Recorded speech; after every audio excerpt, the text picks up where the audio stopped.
Welcome to the beautiful game for our end of the 2021-22 Premier League season wrap-up. As always, I am Blake here with Ferris. Hola. And Ron. What's happening? And that pretty much sums it up. We are going to we've had a few shenanigans that we were up to. Somebody may have gotten married. That held us up from getting a wrap up right after the season ended because someone poorly planned their wedding the following Friday following the end of Premier League. I don't know what they were thinking, but anyway, we'll get to that a little bit later. Shove it.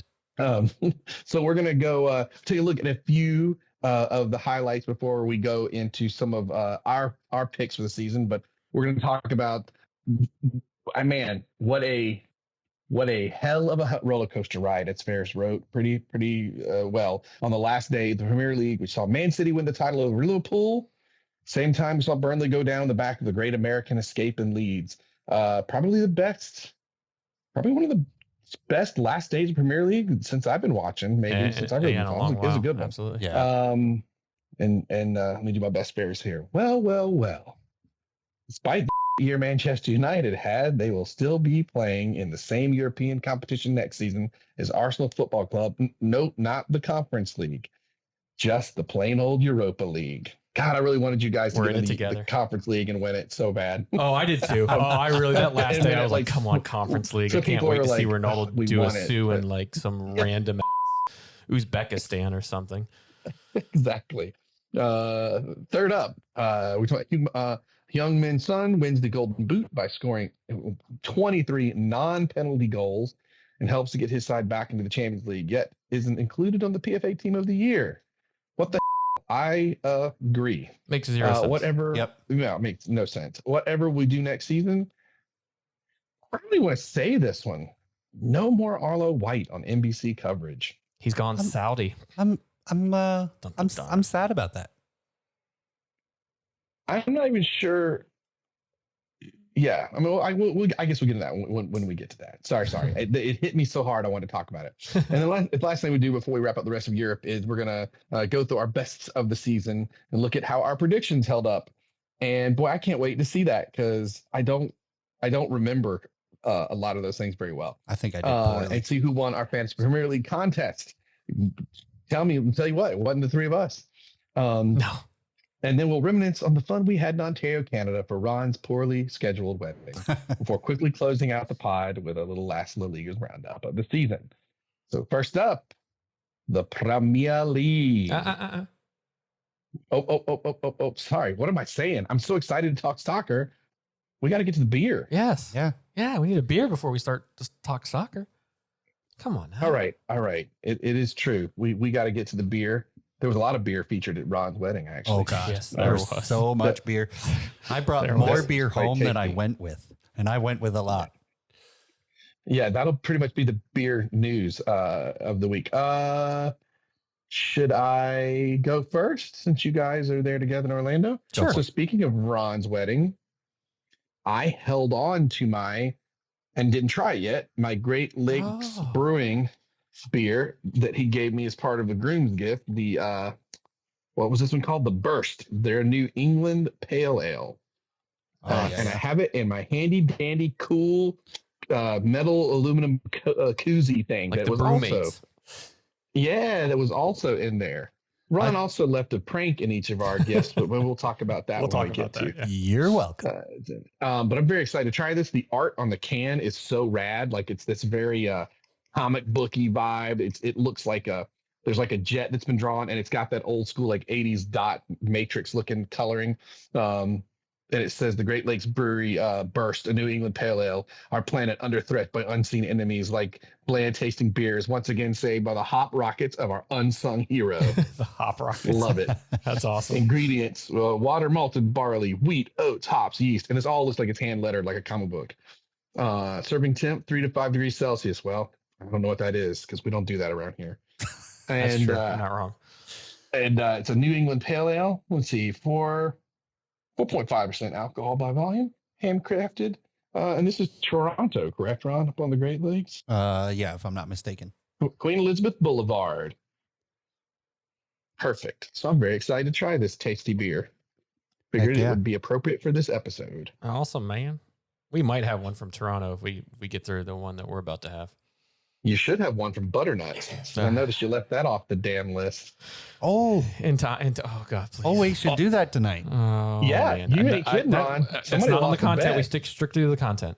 Nope. I feel like you left something on content. Strictly to the content. That's right. So that means he doesn't get to drink the beer that we have first. He's got to drink old snaps. Yeah. Okay, I'm going to get it. So, this will be the if the last in Premier League is the first topic, we're going to do topic 0.5 right now. Yeah. Ron, so hold on, I got to go get it. Hither the beer. So totally forgot about this.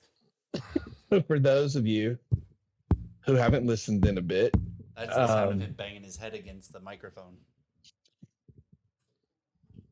Those who haven't listened or didn't listen earlier in the season, if you were following the season, not us, but the actual Premier League, Man United and Arsenal struggling out the gate. Arsenal struggled out the gate way worse than Man United. And a bet was United made. Wasn't struggling at that point quite yet. They may have dropped one, which kind of caused it, but prior to that, they started off. They weren't struggling, but no one had faith in Ole Gunnar Solskjaer. And so there just was this sort of current. I do. Ole was going to be apologize. Out.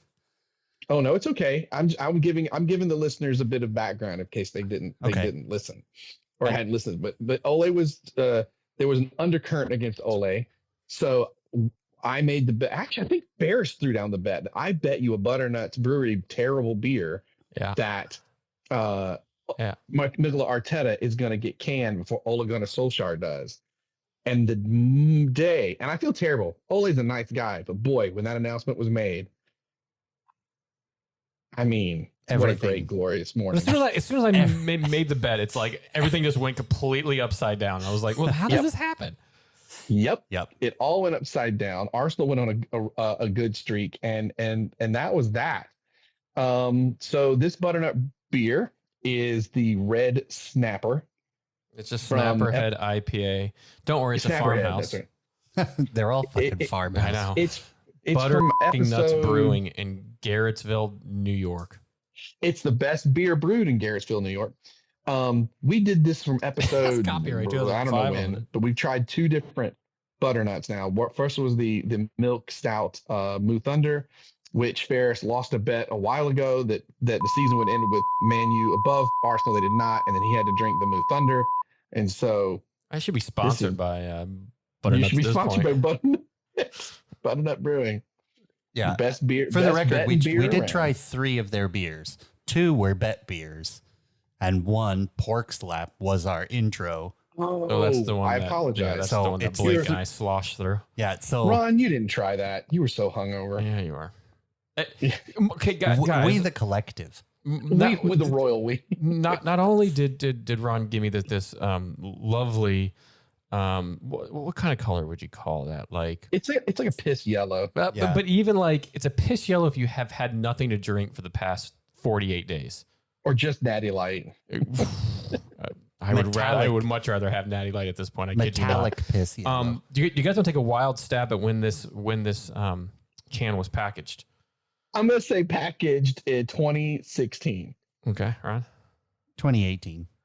Yeah, you guys split the difference. 9/11/2017.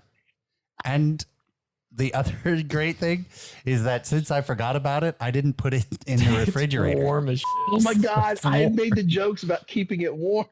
I didn't know. Oh, this is the best episode ever. We're done after this. I will never have this is awesome. Oh, yeah. Why don't you go ahead and hey, the positive thing, it smells like beer.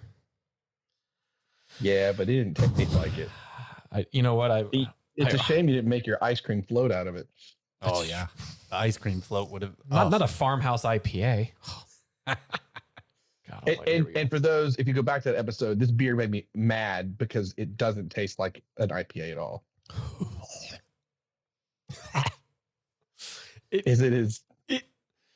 It tastes like beer flavored sparkling water.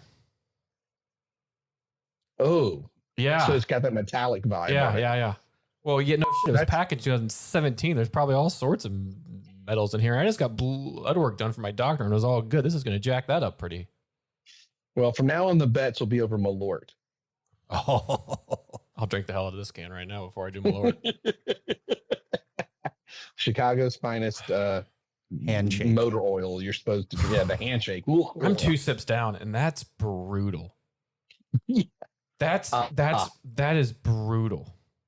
Is it going to give us some cookie puss burps? We'll see what happens. Oh my God, I can't wait. It's like I don't. It's like a fish learned how to pee and then peed into a can and then baked it in the oven for 7 days, took it out and decided it's going to be better warm. That's the best thing that's ever happened. This is perfect. I can't believe you forgot. It's so hot. Oh my God. Also, It actually cooled might make off. it a little bit more palatable, all things considered.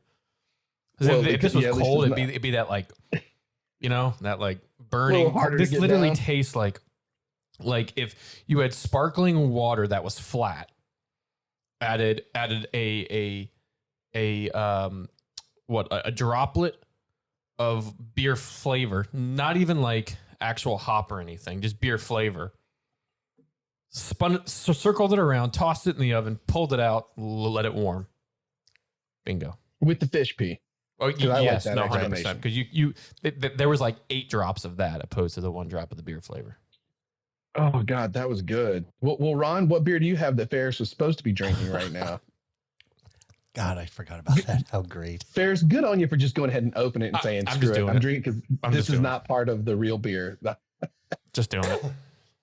So the beer I have is a couple of friends. It's so gross when you do that. A group of friends brought over some beers I can't to wait for that. Looks glorious. my wedding, and this one is the Prairie Sunshine Blood Orange Wheat Beer, made Oh, that from sounds so much better than what Ferris is drinking. Sandwich Brewing in Windsor, Ontario. And this one is a 5.5 ABV and proudly brewed in Canada. The summer This winds is so roll good having your waves. webcam up. It's The what? Watching Ferris drink is killing me. Oh my God, so funny. It's brutal. It is brutal. On Well, the at least, can. so if this is fish piss in the oven, then pork slap was like an unsalted wet ham from a cold can with beer drippings, and then I don't know what Moo Thunder was. No, that's an abomination is what that was. But the Prairie Sunshine is the summer winds roll waves through Saskatchewan gold. 1,000 miles south, a blood orange ponders its fate as it ripens in the sun. But seriously, our seasonal appropriate one-off was such a hit, we had to scale it up and brew it for you. A great beer for the craft aficionado, as well as the stouch non-beer drinker. God, I can't wait for it. I'm about halfway through the can. So let's Well, crack. Ron, let's have some good Canadian beer here. Oh, I can't wait. It's a little chill, has a nice maple leaf on it. Oh my God, this one already smells so good. I mean, I love a good New England IPA for its smell. Ooh, this smells great. Look at me, super citrusy. Well, cheers, Ron. Cheers, Ferris. Cheers. Ooh, this is quite tasty. Yeah, I bet. This tastes like a hoppy orange juice in the best way. This is delicious. This is kind of a delayed wheat beer. And what I mean by that is normally wheat beers have that kind of spicy or citrusy. Sorry, that face was amazing. I wish I'd taken a screenshot. Sorry. That's okay. Can you continue? Blake, you killed Blake. He's dead. I can't tell if the screen's frozen or he just. He's peeing his pants. Oh, we got a poor connection. Oh, immediately fought me very happy. Oh, there we go. You're back. Yeah. It was a poor connection for a second. So it's the snap. Isaac, yeah, don't. this is an interesting kind of blood orange wheat. It's kind of an on delay for the beer. So you drink it and it obviously tastes like a beer, but then all this flavor hits you. That spice, the blood orange, all that kind of There it is. There's the snapper head. it's all coming back. It's all malt, baby. All right, so this beer's good. We got to move on. We gotta move on because oh god, it's so About great. 75% of the way through. Oh geez. All right. So first up, as we said, just like Bears is drinking right of this beer, the final day Premier League, a hell of a ride. Man City wins the title over Liverpool, but really it's, I mean, it looked like they were going to lose that match and Liverpool was going to absolutely win. Oh, absolutely. For a few seconds, for like, I don't know, 10 minutes, it really felt like that. Well, and the weird thing is, and I don't know if we've seen this so much in nowadays game, and we'll probably start seeing it more, but with everybody having cell phones, the crowd knows what's going on before anybody on the field knows what's going on. Yeah. Yes. So you heard the reaction. Yeah. So when goals went in, you were just like, everybody's on their phone and you hear it and there's a low level of excitement, but maybe not that much excitement for it. And what kind of changed was for Man City in the second half. They were losing, what, 2-0, if I'm not mistaken? Yeah, they were down 2. 2-0. To Aston Villa in the second half. They made a substitution. They put Gundogan in. And Gundogan was Man City's first signing under Pep and in that kind of money back time, which they're still in. And for him to come on and really rally that team, I think he scored a goal. He may have even assisted a goal. He was the force to help to drive them through. And they ended up pulling that game out. Just crazy. And I want to say that third goal went in moments later, Mo Salah had scored for Liverpool because they were tied at that point. Oh yeah, that we should say. The other side of this coin was Liverpool was doing everything they could and could not get those balls past the goalkeeper to score. Yeah, they had a 500,000 shots on goal in the first half, but they could not find the back of the net. It was just absolutely wild because you're watching these and for the longest time, well, hold on, let's reverse just a bit. 3 minutes into the Liverpool Wolves game, Neto nets one 3 minutes in, puts Liverpool down 1-0. Now, mind you, they have to win. They can win or draw. Or hold on. Man City had to win. They could not draw if Liverpool could not draw. won. Yes. Right. So Liverpool goes down that early. It's like, oh man. So then at the 24th minute, Sadio Mane scores. Now it's 1-1. Liverpool still aren't going through because Man City are still tied in their game via goal difference. But then Matty Cash puts one in for Villa in the 37th to make it to make it 1-0. So now at this point, Liverpool, I think, would be winning the title based on their draw. Or do they still have to win? God, I don't even remember. It's been so long, but there was a lot of drama. No, I think Liverpool trying to. No, God, I'm a little lost on it. I think they had to win it.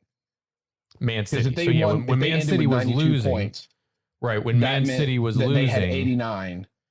Correct. Oh. Correct. When Man City was losing and City drawed, Okay. they both were on 90 points, but City still had the goal difference. They had the goal differential. Right. Yeah, yeah. So then, the timeline is just insane from there. So then it goes into half, right? And right now, City's still ahead. But then in the 69th minute, Coutinho for Villa scores, ex-Liverpool player, to make it 2-0 Man City. And all Liverpool have to do at this point is score. If Liverpool score, they go up 2-1, and they will be Premier League champs at that point because now they are winning and City is losing. They make the substitution. Gundogan comes on. Goal in the 76 minutes after coming on to make it 2-1. Now, City are still losing, but Liverpool can, of course, still win if they get a goal. 2 minutes later, Rodri scores 2-2. And we're leveled at City and Villa, and we're level at Liverpool and Wolves. Right now, Liverpool's still going through, I believe, because City has to win. 81st minute, Gundogan again to make it 3-2 Villa. I'm sorry, 3-2 City against Villa. That goal was the one to seal the title.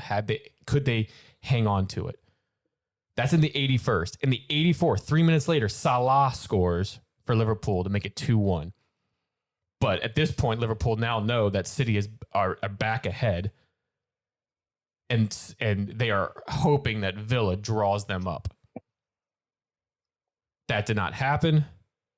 City win 3-2. Andy Robertson makes it 3-1 in Liverpool Wolves, and City win the title. All in the last 15 minutes when those goals that I just said went in?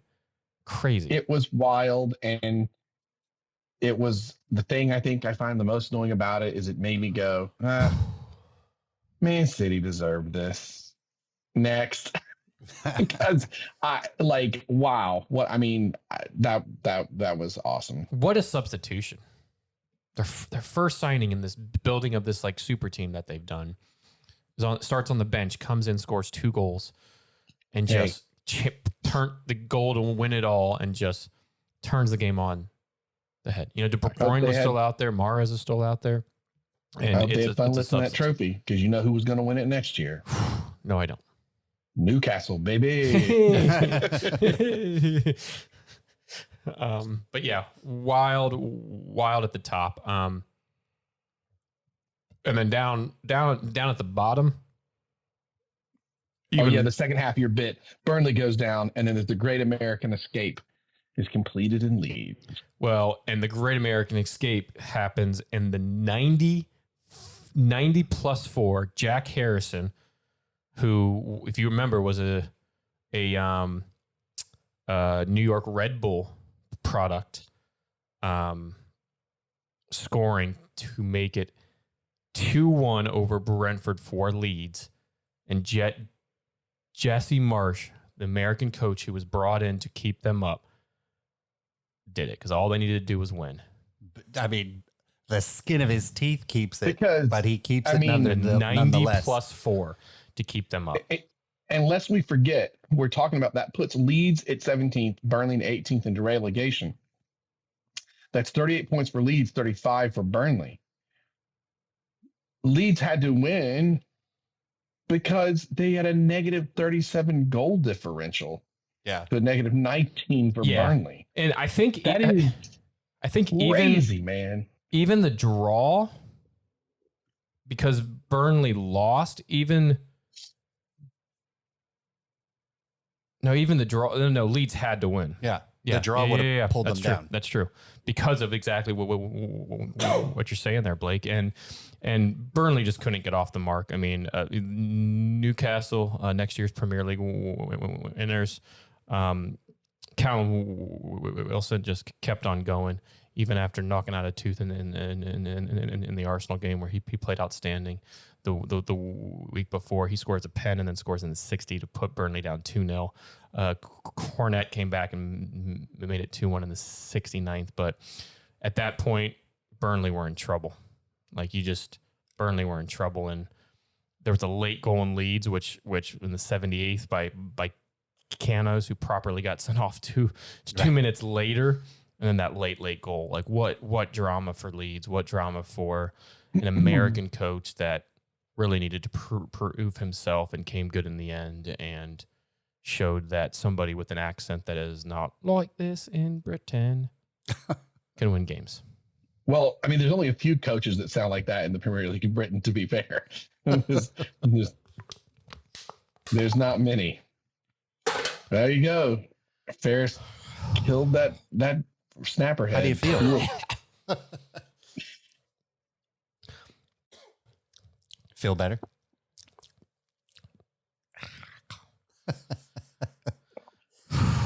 Well, crack a good beer. Thank you. What's next on the list? I'm seeing sideways right now. Number 2. Well, what do you know? Despite the year, Manchester United will still be playing the same in the same European competition next season as Arsenal Football Club in the Europa League. Thank you, Brighton.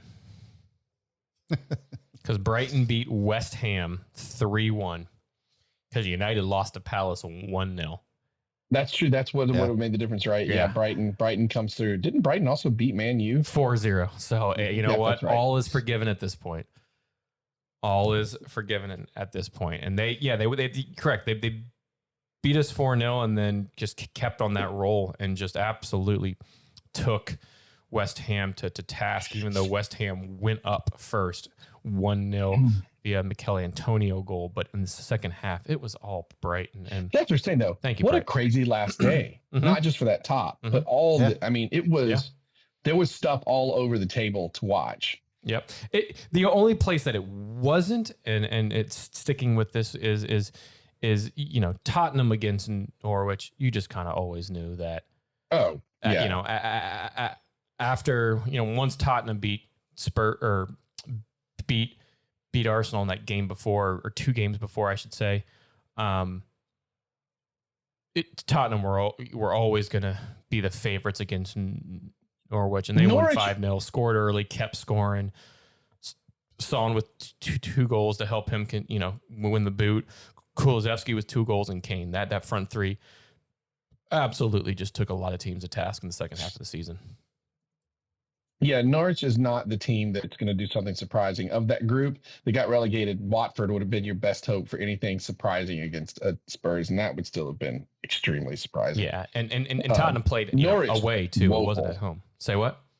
And Norwich, woeful. -61 goal differential for the year. I'm looking that up now because I can't remember many teams that had a worse goal differential. Derby County, maybe the year that they went down. Well, hold on, Ron. It could be Norwich of 2 years ago, because we were wondering what team had been relegated that fast a couple of years ago with Norwich. I want to say it's Derby County.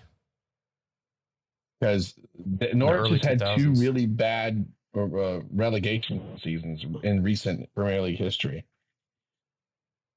It's been pretty rough. And I know we talked about it a little bit, and for a while there on a few pods we were talking about Everton possibly being favorites to go down, but they had a hell of a comeback win. But that wasn't the last day. That wasn't the last day. It was midweek. They were down 1-0 or 2-0? They were 2-0 to Brentford, right? Yeah, I think so. 2-0 to Brentford, and ended up pulling out a 3-2 win in front of their home crowd. Fans invaded the pitch afterwards, and the Everton jail cells have never been more full. Yep, exactly. Because I think Britain has to do something about fans going onto the pitch real quick. I mean, I don't know that you could have done anything about the Everton one at the end there.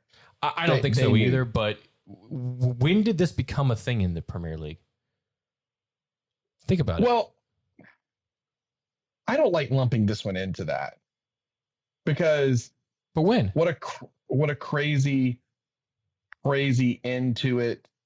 The crowd all goes down like cheering and going bonkers because they are going to stay up. that feels different than like the rando guy who jumps onto the field and like punches somebody. Is that what you're talking about? Or do you No, mean, no, I'm like, just talking about like when has been invading the pitch in England been a thing?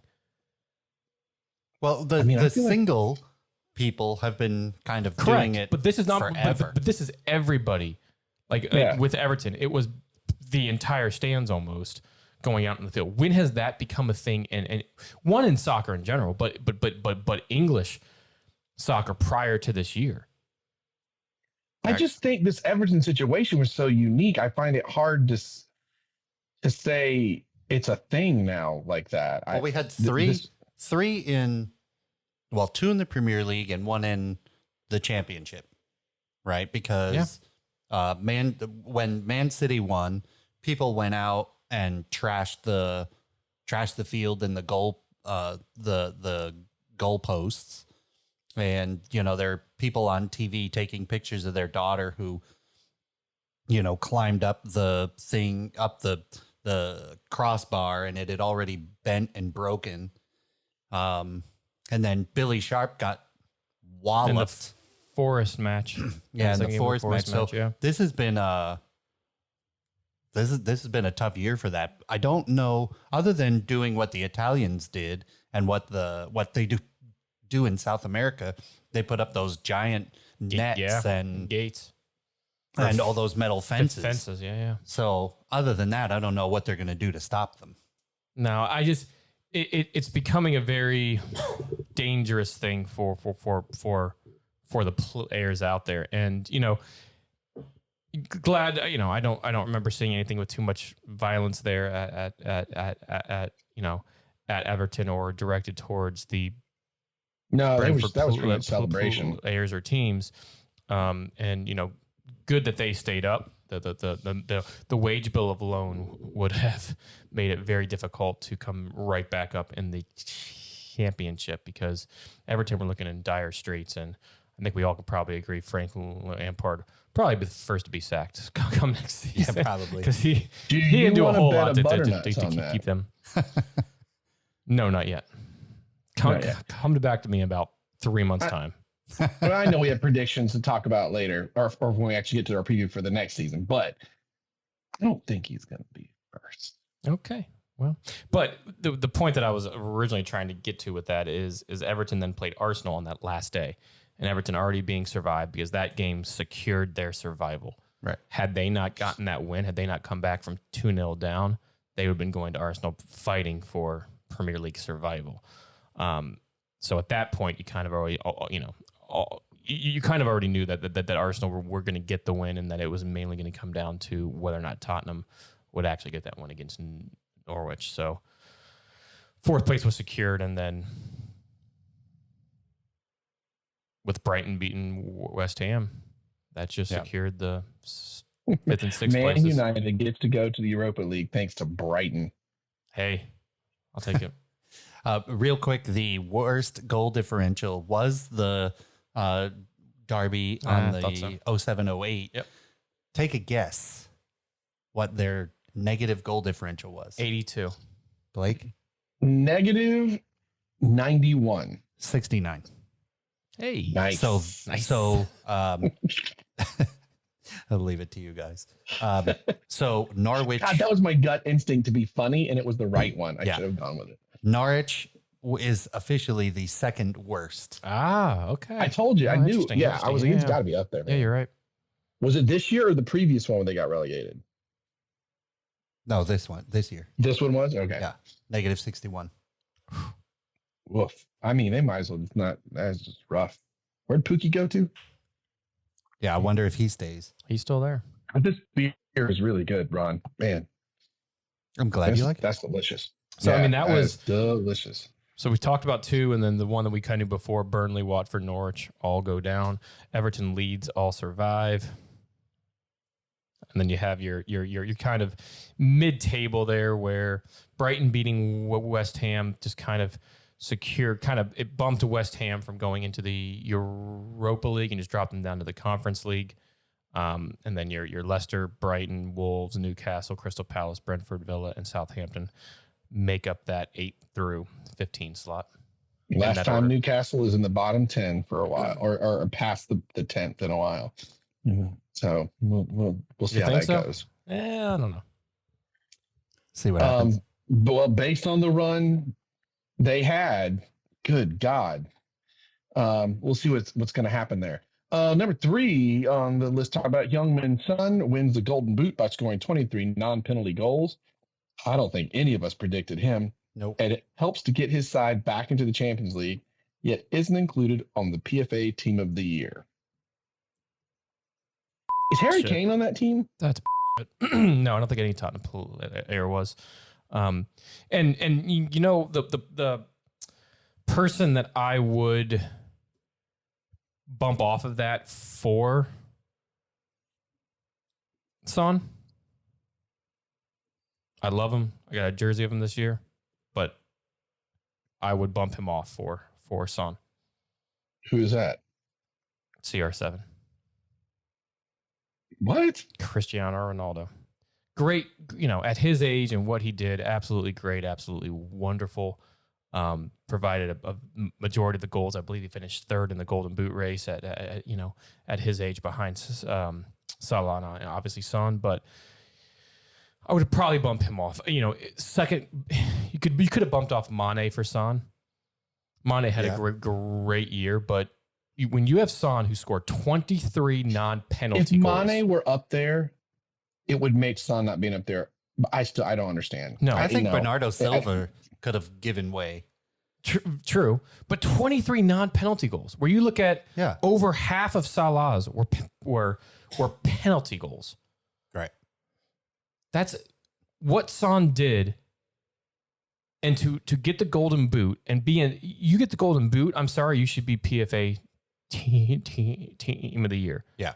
Yeah. And on the back of that, it's not like you were Golden Boot and you were like Danny Ings for or something that your team was still mid-table. You're Golden Boot and got Tottenham back into the Champions League. Right. Based on your goals. If that doesn't scream a vital player and you pull him out of a team, how are they doing? I don't know what is. He should have 100% been in that team. Yeah, I agree. There's, like you said, there's a few players there that you could easily sub them for. The PFA Team of the Year was all the love for Liverpool and Man City. Now I get it; they were the 2 best teams in the league this year, and you can certainly add a majority of them. But to not have Son in there is absolutely outrageous. It's also just, to be honest, at the end of the season, it's just a way for the PFA to stay relevant. Yeah. I mean, this whole team of the year and player of the year and doesn't really do much. No. And Salah was your player of the year, but okay, fine. You can't really argue with Salah being the player of the year, second in Golden Boot and what he's kind of brought to that team and what he did this past year. But to not have the Golden Boot right there beside him, right, is outrageous. So your PFA Team of the Year, starting with the goalie, Alisson from Liverpool. Okay, I got no argument there. Trent Alexander-Arnold for Liverpool. Van Dijk, absolutely. Not going to argue that. Antonio Rudiger. Okay. Chelsea player. Yep. Very, very, very good year going on to Madrid this year. Cool. Absolutely get it. Joao Cancelo, Man City. Yeah. I think he had a fantastic year and provided a lot of width and a lot of goals and a lot of assists for that Man City team. Kevin De Bruyne, better year than last year. Which wasn't hard to do because it was injured much of the time. Yeah. But Yeah. I don't think he was that good. I agree. He did a lot for Man City. Right. I mean, he did, but I think he deserves to be there. I think Bernardo Silva did more than Kevin De Bruyne I don't think did, so. or Mahrez. This is one that I'm like, no, I don't think so. Thiago Alcantara for Liverpool. Yeah, I would have put in a James Ward-Prowse, who was the backbone of Southampton. It's ridiculous. He should have been on it. You know, like No doubts. Like I don't know where you could have you know, and I it pains me to say, but you could have put in who's the young Norwegian lad for you all, Blake. oh, Odegaard. Odegaard. You could have put him in over to Thiago Control. Yeah, he had a decent year. I don't remember him being ever really outstanding in the Premier League, besides 1 or 2 games. So that one's questionable. Bernardo Silva was a scoring machine for Man City. If you think about it, he was on his way out, maybe out of favor with Jack Grealish coming into the club. So I get that one, and then Sadio Mane, Cristiano Ronaldo, and Mohamed Salah. So for me, Ronaldo, Mane, Alcantara, and maybe De Bruyne can all be out of that team and somebody else be in it. But all great players, but I just don't know how you don't fit Sassan in there. It's absolutely ridiculous. Shall we move to the next one? Oh, sorry. Go ahead. Yeah, Ron. I was gonna say not gonna argue. Yeah, I mean, it's ridiculous. Swap a player here or there, but I'm in total agreement that it's crazy. He's not. Song is not in it. And I'm sorry, that pissed me off this week when that wasn't the case. It just doesn't make any sense to me and how. But he went back to Korea and was celebrated like a national hero, and geez, rightly dude, should. yeah. super great. And rightly should be. Absolutely. The next one is a sad one. No more Arlo White next year. Hang on. Do you guys know where he went? Didn't he go I to don't. Turkey or Hungary or No, Dubai, right? But didn't you Close. see? Did you see his tweet in response to somebody famous talked about how sad they were, No. and he basically said, "Thank you, guys." I say famous, like within the sports world, American sports. He said, "Thank you, lad. I appreciate all the love I've been given. Someday I'll tell you the full story," which made me think, oh, there's more to it than just getting a sweet deal to Dubai. That's it. Well, that's exact. Well, he's going to the Live Tour in golf. Yeah, The and that whole thing. Saudi-backed controversial golf league. Yeah, if you guys don't know about that, like that's a whole thing where the Saudis started this live thing, this golf league, and they're pulling people out of the PGA. Phil Mickelson, they threw out the guards today. Did you see it today or yesterday at a conference? Like threw out a reporter who tried to ask about it. Like literally threw him out. Like, yeah, and so it's all under the auspice of like, is it sports washing? Which look, here's the thing. That's going to come about Newcastle and Man City again next year too. So. The U.S. doesn't have much to argue about sports washing, I don't think. So I'm just sad from a standpoint of, at the end of the day, he's like the dad of Premier League soccer in the U.S. And oh God, what's her name? Rebecca Lowe is the mom, right? Yeah. So like, losing either one of them is kind of a blow to your Saturday and Sunday mornings, Yeah, no, for sure. Now, do you know who's replacing him? We do, or I do. I believe Ron does, because I think Ron sent us the. Yeah, I sent you the link. Yeah. Who's somebody that I like a lot? Mr. Peter Drury. Yeah. A wonderful voice. Yeah. It is not a downgrade. It's different. Yeah. Peter Drury's very he likes the poetry sometimes. So I mean, we should get some great commentary out of him as well. I just think it's very controversial that I wonder what the full story is with NBC, and if they weren't going to pay up, and obviously the Live Tour backed by the Saudis can pay ridiculous amounts to throw some money down. Yeah, you want. But Arlo, who has been a long time with Chicago Fire as well. He had commentated for Seattle Sounders and Chicago Fire. I believe Chicago Fire have kind of split ways with him and said, you're no longer affiliated with us because of joining the Saudi-backed league, because of the various Saudi atrocities and stuff that have occurred over there.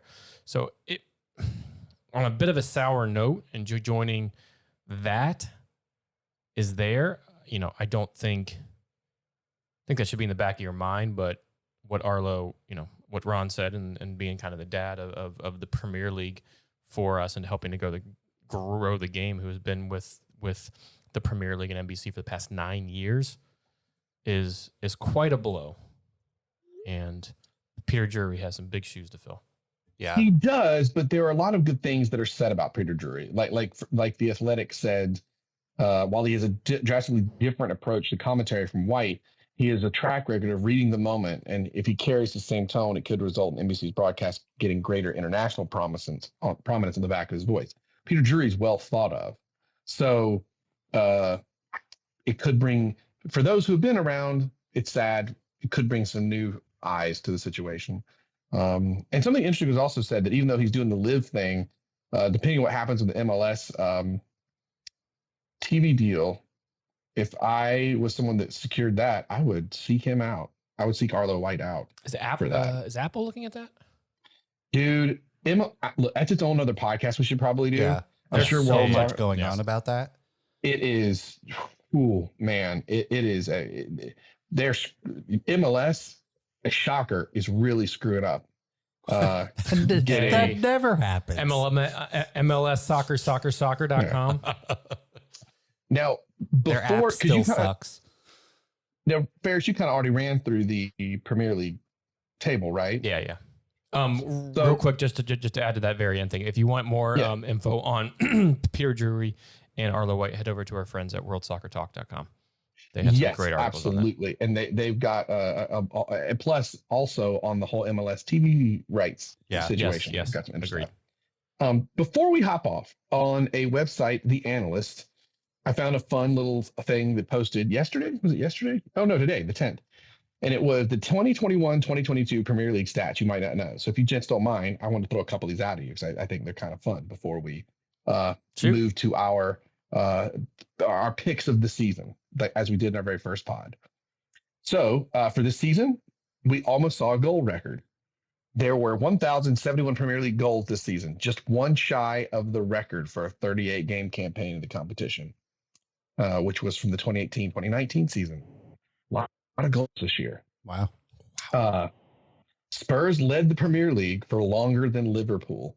Even though it was a tight race between Liverpool and Man City, they'd never sat at the top very long. It's actually Spurs that sat there longer than Liverpool did. Here you go, Ferris. You ready for this one? No. Manchester United conceded more goals than Burnley. Oh, 100%. Without question. Woof. Without question. That was 57 goals conceded, were 4 more than relegated Burnley. However, guess who just went on the market? I mean, United should get off of that stat alone. What's that? Ben Mee and James Tarkowski are set to leave Burnley. They're the top 2 center backs at Burnley as they're going. It was Man United's official worst season. Yeah, on record. Yeah. And yet we're still playing in the same league as Arsenal. Yes, but people know that stat. I don't know if that's the insult you think it is, Ferris. Brighton had to make that happen. Hey, it's the only insult I got right now. just let me have it. Here's another one. Southampton squandered the most points from Leeds. They blew their leads the most. Arsenal had I think we knew this one though, had the youngest team in the Premier League at 24 years and 308 days old for their starting 11. Who was that? I'm sorry. Arsenal. Oh yeah. Sorry. Arsenal. They had the youngest team. Yes, we knew that. Leeds' late goals really did matter. Ultimately, it wasn't a goal that kept them in the Premier League. Burnley's failure to defeat Newcastle at home on the final day meant Leeds only needed to secure a point at Brentford. But Jack Harrison's injury time goal was the eighth that Leeds had scored in the 21-22 top flight. So they had very late. I didn't realize they had that many late goals. Who did? Leeds? Yeah. Leeds in their season. Chelsea, they were never losing at the halftime mark in 21-22. Yep. Oh, that's interesting. That's awesome. That's a cool stat. Yeah. Watford may have been the worst home team ever in history. Let's see. Watford were just minutes away from picking up a draw on the final day at Chelsea and sealing a 16th away point of the Premier League season. Had they done so, it would have meant they'd won twice as many points away from home as they did at home. They only got 8 at home. Huh. So that's pretty brutal. Newcastle's improvement was, this is why I made that statement earlier, remarkable. 70, listen to this. Next year's Premier League champions, Newcastle, 78% of the points came in the second half of the season, with only Liverpool and Man City, with 51 and Man City 46, winning more in their final 19 matches. Wow. That's a hell of a stat. Wow. That's crazy. Dwight McNeil couldn't buy a goal. I think that was a funny one. There were no outfield players that played every minute. Only the third Premier League season for that to happen. And that's the last of some interesting stats you might not know from the analyst.com. I thought that was pretty neat.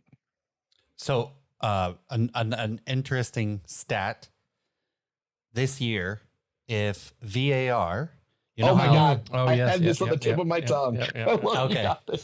No, go ahead. So every year I absolutely love to look at if VAR was handled correctly, this is how the table would look. Or if there was no VAR at all and the calls that stood and then were Right. reversed. And what you discover is how much more Man United would have lost. Well, not only is there that, but Liverpool would have won the league by a point. Man City would have been in second. And other than that, this year, relatively, there was not many changes. that's good. But that's atrocious. If VAR hadn't fucked up, or there was no VAR, Liverpool would have won the season. That's big by Would it 1 have kept point. anybody That's out of tough, relegation? No, all the same. All the same, yeah. Okay. I think it would have put Arsenal in the Champions League. That's What? No, I think no, it wouldn't have. no, I think if the calls had been reversed or no VAR, I think it I don't think or had not been reversed. Sorry. How? I think- Because Saka, they wouldn't have called that pen, which anyways. But see that's where I think it's hard to go back and go, okay, VAR. How many calls did they actually get right? Did they actually turn over opposed to the ones that we bitched and complained that they didn't get right? You know, I think there is a good bit as a that wink to a blind bat, eh? say what? I said a nod's as good as a wink to a blind bat, eh? It's a Monty Python. But it's what I think of when I want to have VAR conversations. I want to write like a Monty Python sketch about it. right. It's complete complete joke. So, but it's an interesting stat and this interesting stat every year. But I think it's hard to kind of fully grasp what the impact that had. At least it was Liverpool by a point and not something like Yeah, it wasn't like drastic. Yeah, 10 points. Yeah. Or like Chelsea would have won, but they came in for whatever. You know what I mean? Like something insane. Yeah. Or Burnley would have won because they'd feel like shit if they would have won without VAR and now they're being relegated. There's a huge report on it. You can go to football.london.com and see the Premier League VAR decisions, and they have it all listed out. ESPN's got one, which they may have just lifted from them, to be honest, where it kind of shows you like how many points plus or minus per club. Yeah. And to be honest, for all the bitching we do, VAR is, at the end of the season, VAR is relatively consistent in the mid to bottom table. But to have a different winner, I think that's big. Yeah, to have a different winner is rough. I think something that's a little hard, that's a little intangible, is when a call goes a bad way, it changes the momentum of the game so much that it's also hard. Like the cold hard stat is what you just did, but if the call doesn't go, how does the flow of the game go? You know what I'm saying? Yeah. That's what's hard to tell when something gets affected that way. And it also takes it pretty much reverses all the calls, right? Because if VAR hadn't interjected, well, that's how about not all the calls that were overturned that we all think were wrong, but all the calls that were overturned that we all thought was right, and VAR actually got it right. If those calls weren't made, how would that, so like it's a very, right. Nonetheless, it's a very interesting thing at the end of the year for it's just interesting to look at and to see how far VAR has come in a relatively negative way since the 2018 World Cup. Yep.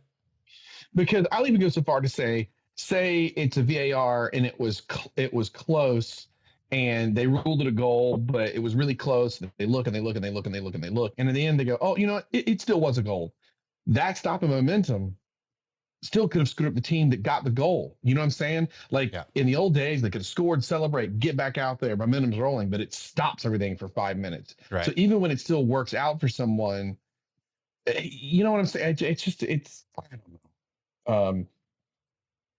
Now let's see if you had Ron, I think your one where Liverpool wins by a point is if the calls, see, this is weird because the one I pull up says, if there is no VAR, and then it says Man City 94 points, Liverpool 92. I think it's if the calls are reversed, if the calls are correct in VAR, not for the one on ESPN. Copy that. ESPN was if the calls are correct, because the ones we saw that actually were incorrect later. Got you. Right. So if there just was no VAR, Man City 94 points. I think this is where I got the Arsenal one from. Liverpool 92, Chelsea 74. No change for Liverpool or Chelsea. Arsenal 73, Tottenham 69, Leicester 58, West Ham 56, Man U 56. And the Conference League. Like that's if there's just no VAR. Right. Sorry, that's where I got that one from. I mean, it actually puts Watford below Norwich. We could have a whole nother pod just on VAR. Yeah, very but here you go. It in this case, Burnley would have stayed and Leeds would have been relegated. So, it's so on the other hand, while yes, Arsenal, for example, being fourth instead of fifth and Tottenham fifth, that is a lot of money. But without VAR, the stats are still so close to the same thing. Is it worth all the work of VAR? At the end of the day, I still think saying? So, but no. Like without VAR, this is so close to exactly how it ended. And yes, there's a couple that matter a lot. Man U not being being in the other Europa League, but it's so close. Is it worth all the BS? I don't know. The BS and the money. Look at all the money they sink into VAR. Yeah. Is that really? I don't know.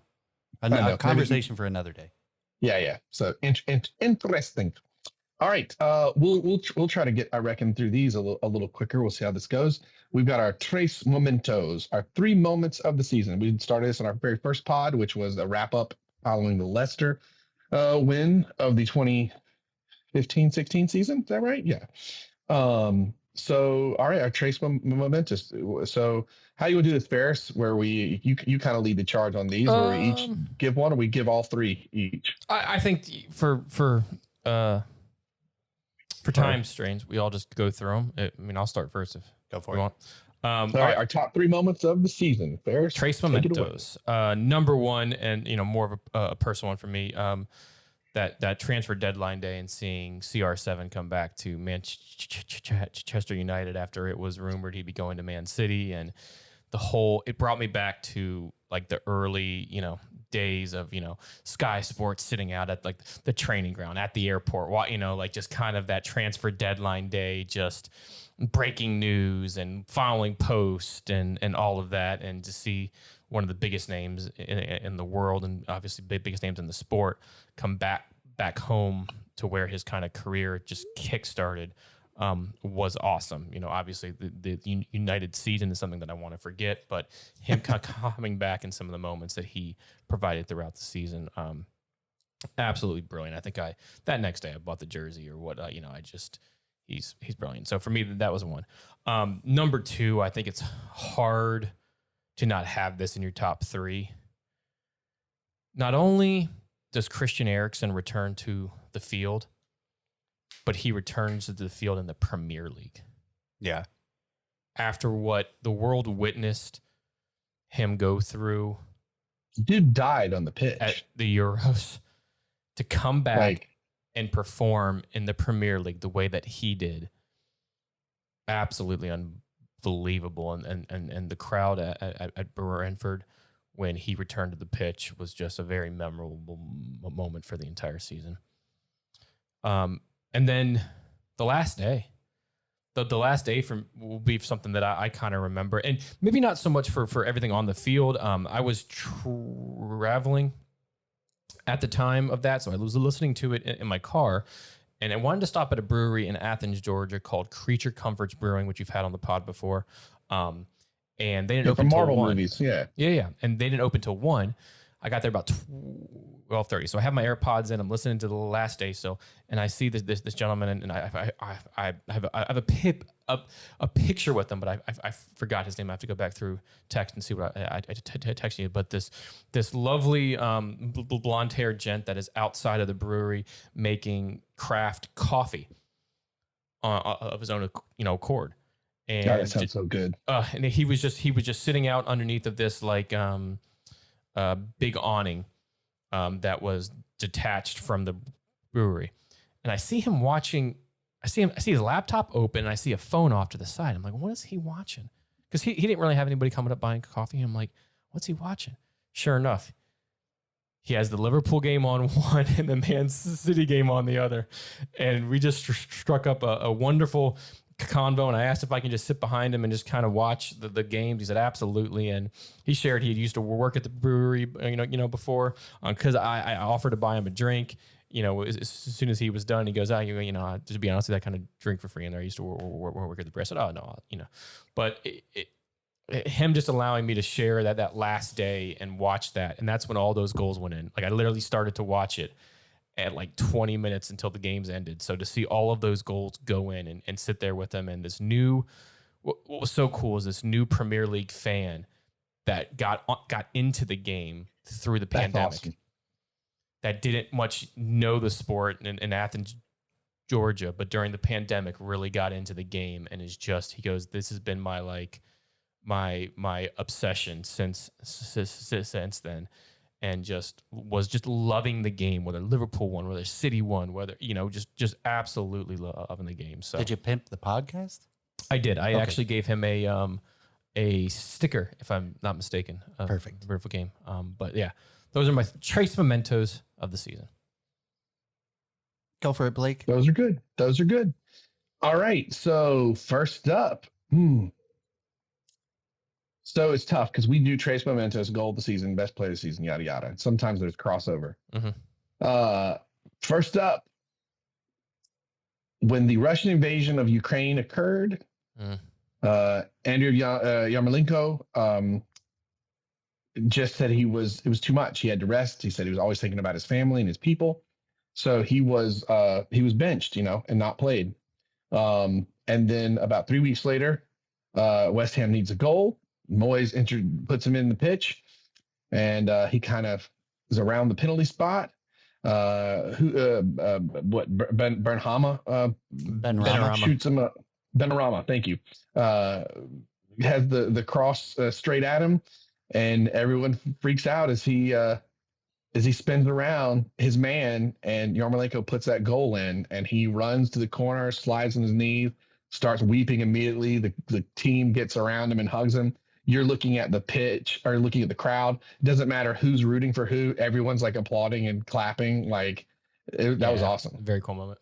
That was awesome. So there's that one.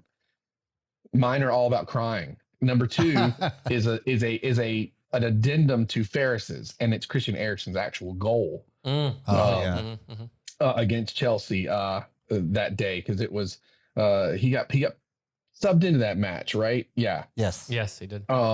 And he scored a great goal against Chelsea, and it was kind of the same thing. I mean, the fact that he was back playing, period. There would have been feel-good stories if he was playing in any league in Europe or lower league or whatever. But the fact that he was in Premier League, he comes out and he scores, and that also amazing. And then my third one, I guess these are all about crying because all I saw were a bunch of grown men crying all over the Goodison Park. I mean that Everton avoiding relegation. That was amazing. That was a hell of a scene. You're right. The fact that it was down 2-0 and you're like, crap, Everton, a staple of the Premier League in the modern era, are gone. And 3-2, not even down 1-0. All in the second half. Geez, Yeah. That's insane. That's got to be up there with things you're just not going to see again for a long time. So those are my 3. Very good. Well done, sir. Well done. So I have 3. One of them is the same as Blake, so I'm going to sub that one out. Okay. Sorry, I thought I might steal that one from you, or you were going to. Oh, the Everton. Yeah. The Everton comeback all in the second half, 3 unanswered goals. But I'll sub that one out. The first one, Brighton thumping Man United 4-0 to dash the Champions League hopes. But then doing us a favor and get us back in Europa. There was just something so satisfying about just watching the nails in Man United's coffin be pounded shut. I'm glad it was Ron said that, not Blake. The nails on the coffin were pounded shut a long time ago, my friend. But Brighton can pile on top. Well, the only thing sticking out is just Ronaldo's foot still kicking a ball into a net. That golden foot sticking out of that coffin. It's like busted through.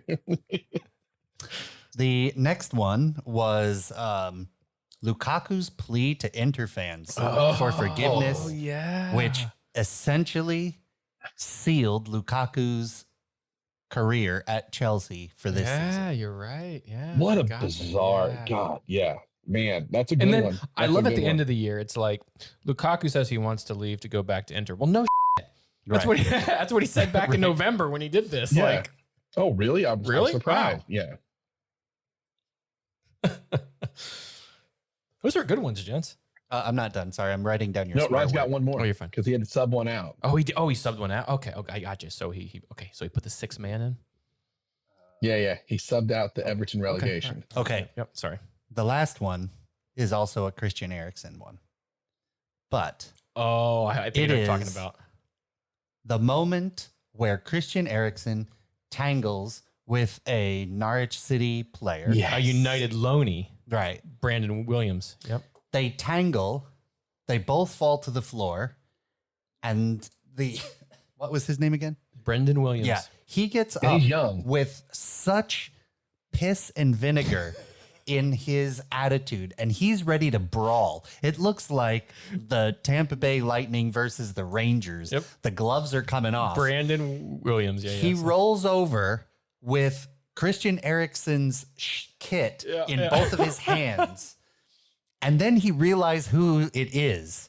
Yeah. And he hugs him. Yeah. And all of the anger just flies away.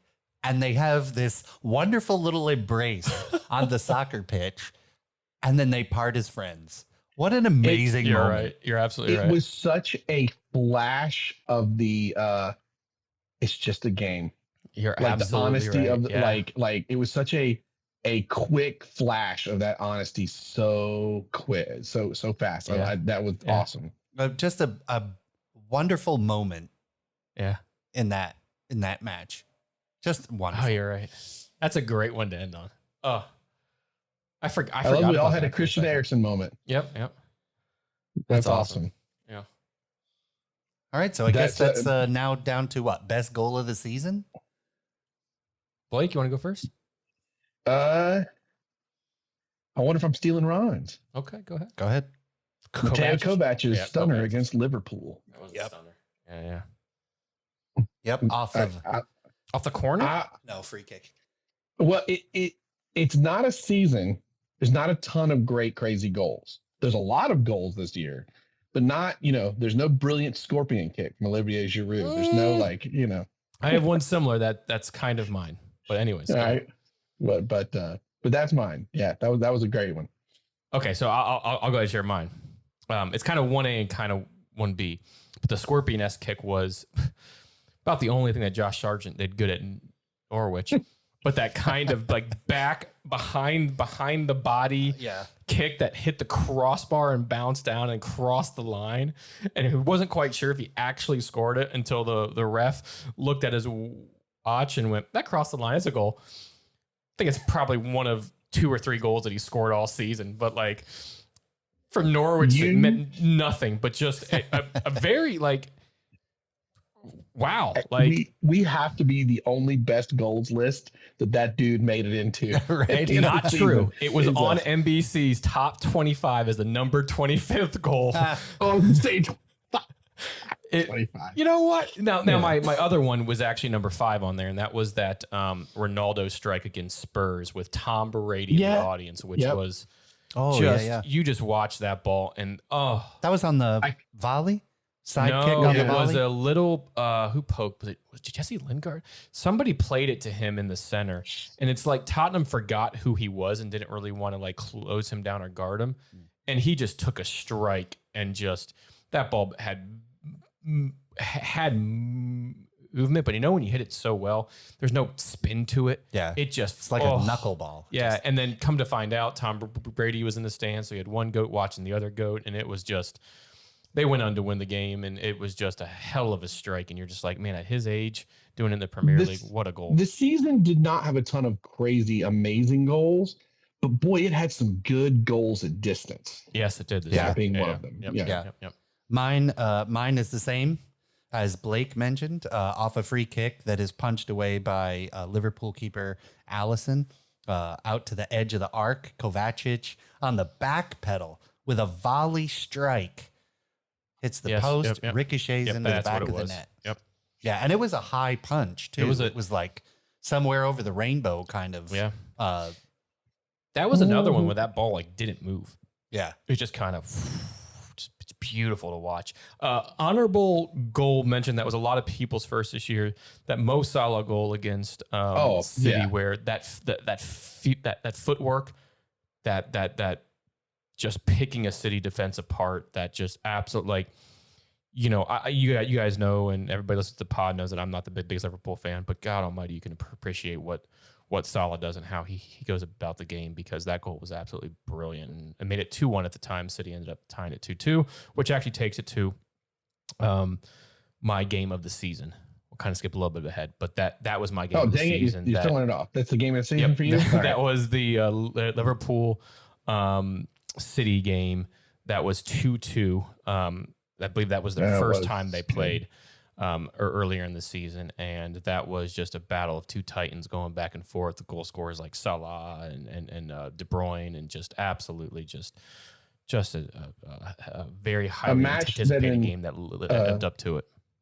A match that in retrospect could have sealed it for either club if they could have won it. I mean, way back then, a little early to see, because that was back in October. That was an October 3rd. No, but game. I mean, every point in terms counts. of, I think that was the one, or was it well, they were both 2-2 this year, but I'm almost positive. Yeah, it was that first game with that Salla goal at that time. So we're going to go best game of the season then? Is that where we're at? Yeah, we'll skip a little bit ahead and then we'll go back. Go for it. Hold on. I got to move down my notes. Manchester United 0, Liverpool 5. Speaking of Mohamed Salah. That was the beginning of the end for Ferris having to drink that snapperhead tonight. But I met a lovely gentleman named Ron in Boston, because remember, I watched that game. I was on a gig and got up super early to drive from Burlington, Vermont to Boston to watch that game in a Boston bar where the Man United supporter club was, and it was packed with United fans. After like the third goal, like nobody gave a shit. We were just just drinking and whatnot. But I got a lovely conversation with a guy named Ron. But man, that was brutal. That was the one that I thought, yep, he gonna drink that. He gonna drink that butternuts. And it gone now. And that was it was one of those where it's like, it was those defeats where you can't blame it on refs. You can't blame it on calls. You can't blame it on anything. It was just a good old fashioned butt whooping. And Liverpool just laid it to United. And I believe that was at Old Trafford, if I'm not mistaken. So that was in front of the Old Trafford crowd, and that Yep. was our worst defeat. Yes, to it them. was. Yeah, it was brutal. So I can't get too mad that you said that, but I mean, I need another for beer. me, it led to tonight's gloriousness. No, it's gone now. That's my favorite. My best match of the season, September 25th. Brentford 3, Liverpool 3. Oh, that's right. Yeah. And that was shortly after Brentford beat Arsenal on the first day. 2 first half goals. The opener from Ethan Pinnock and an equalizer from Diego Jota kind of set the stage for a second half that gave us 4 more goals. There was VAR drama, and most notably, Mohamed Salah netted his 100th league goal for the Reds. Oh, I did not know that was in that game. Yeah. I'll be darned. So that's my match. Diego Jota always sounds like a Star Wars character to I me. love him. He Right? does. He does. I'm hiring the bounty hunter, Diego Jota. Do real quick nerd alert here. Are you on board with like the Obi-Wan over? Yeah, no Boba spoilers Fett. because I haven't seen the episode that just dropped. I But have yes, not I've either seen yet. the first but, 3. Yeah. The third one Yeah. was good though. Yeah. No, I'm down. I'm down. Okay. Oh yeah. Sorry. Fun. To be honest, if I hear another opinion, I kind of wish, much like Rogue One had a budget, I wish they'd have saved the money or saved Yeah. this friggin' Ewan McGregor. Give him a damn movie. Anyway, I'm enjoying it, but I would prefer the movie with the bigger budget. We just missed all it's of okay. your review of that because the internet kind of just cut out. Yeah, but they it cut was- out. Internet cut out on you. Oh, Darth my Vader quick review, is I Luke's dad, just- by the way, in case anybody hasn't. Yeah.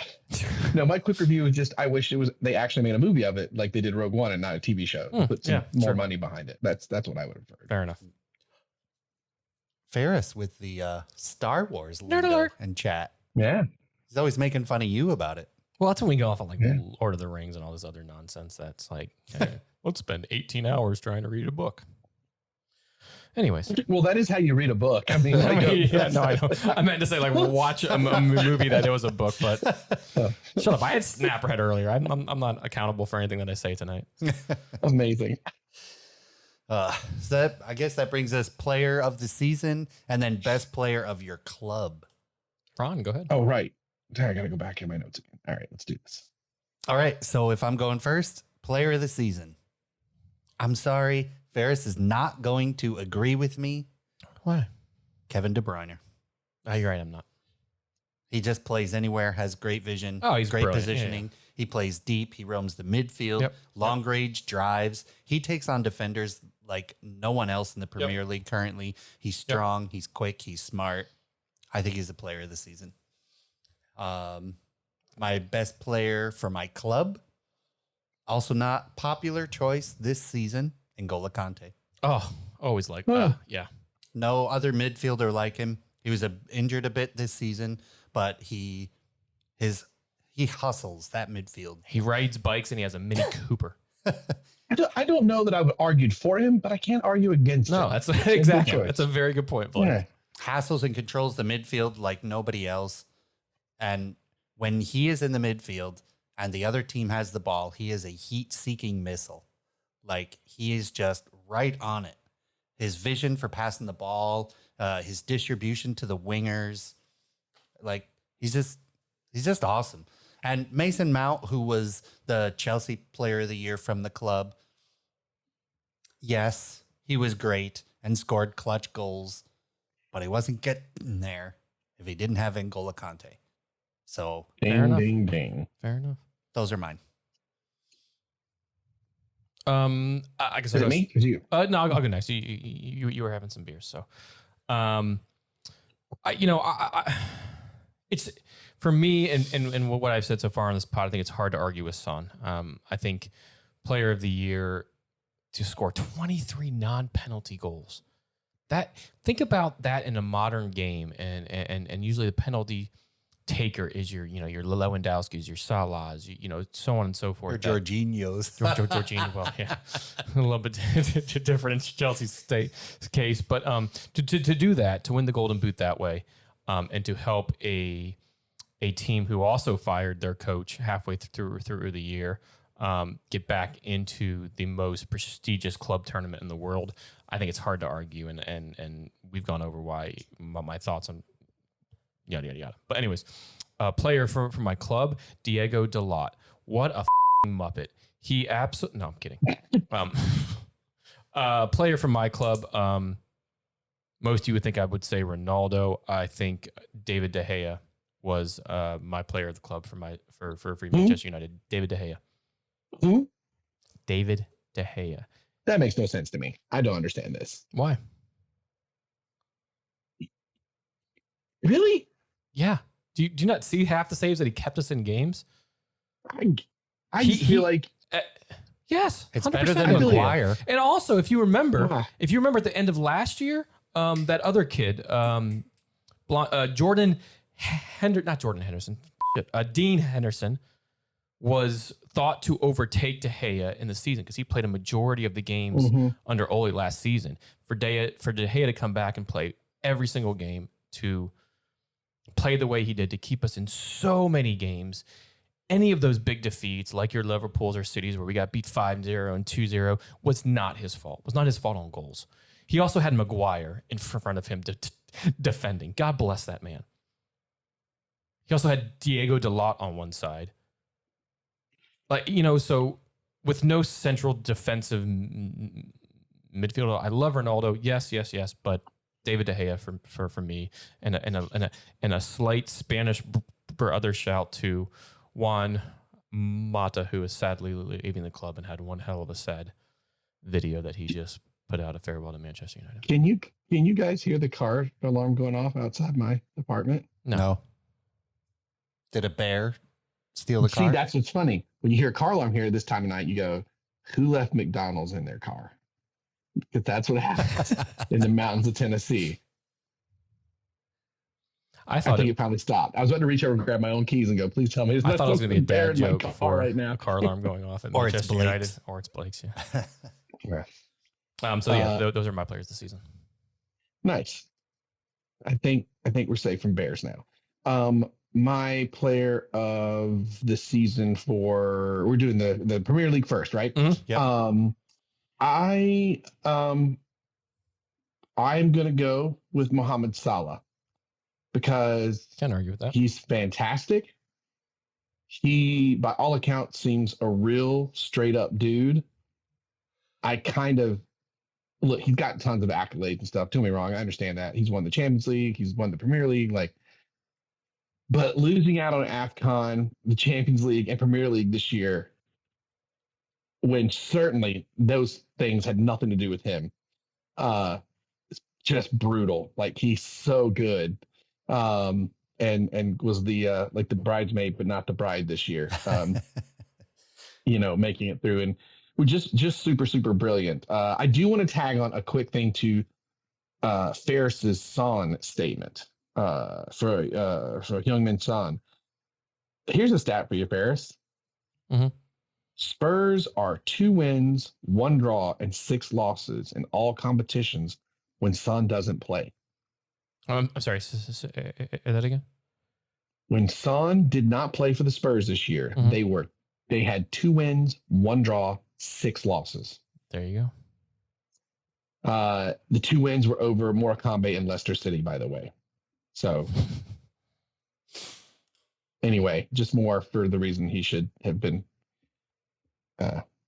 Well, and to kind of just feed off of that, I'll kind of roll into our predictions as. Well, he's got one more. Oh, I'm sorry. My other one. Very sorry. You guys will know this. It's for us. It's Bukayo Saka. I'll go with what the team voted. He's 20 years old. He got 12 goals. One of our higher scores for he was the top scorer for the team this year. Bukayo Saka. And especially Saka coming off of all the crap from the Euros and the missed penalty kicks and stuff. It was nice to see him come in and put in a solid season at such a on the ground. And no, I agree with you. What's that? Nothing. You have to go back and listen to it on the podcast. What's that? What's that? How's that snapper? How's that snapper head? Oh, good. It's gone. Don't worry about it. Yeah. How's that? Great. Thank you. Just remember, we have one more, gents, for next season. Mm-hmm.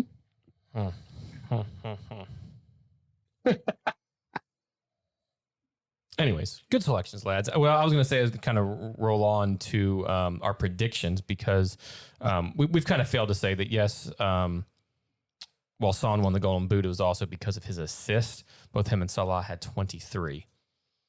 So Son won the Golden Boot based on that assist. So when it goes to our predictions, Ron and Blake both chose Mohamed Salah. So although he was not the Golden Boot winner, that's a hell of a guess and very, very close and blah, blah, blah. I guessed Bruno Fernandes. He wasn't even in the top 20. As we said before, Ronaldo was third, and that's where I wanted to amend mine back in the back when he first. If that's your card, Blake, you might have to go. Did you see me lift my? Yeah. Hold on. Wait. Listen. Okay, good. That didn't stop. So no bears in my car. Good. At We did the clicker. Hey. we didn't hear anything on our end, but okay. No. So yes. So very good guesses, Mr. Blake and Ron. Not quite a win, but get like half a point. Top fours. Ugh, atrocious. Oh. Blake, Chelsea, Man City, Man United, Liverpool. Three of the teams made it in there. Chelsea was going to have the year, man. I really did. You did. Three of the teams made it. United, obviously not. City finished first. Liverpool finished second. And Chelsea finished third. So you had three. I did also have three, but I just had Man United winning the whole thing. God, what a... You were way off. Yeah, no, I would have... Yeah. Samsonite. I'm an idiot. United we're not first. They are promptly in sixth. Thank you, Brighton. Man City, Liverpool, Chelsea. So had I not had Man United there and just moved them down and moved everybody else up, I would have had it exactly in that order. And Ron, pretty similar. Man United, Chelsea, Man City, Liverpool. So we all went 3 for 4. I said Man United? Top, yeah, you did. Did I fall and hit my head? No, I mean, 100% you did. Wow. Okay. Yeah. I think he took that down wrong. Nope. It's on there. So we all had 3 of the top 4 on there with Man City, Chelsea, and Liverpool. 75% ain't bad. Hey, you're not wrong. 70% of the time, it works 100%. Exactly. First manager sacked. Do you know who Ron and I had? Arteta.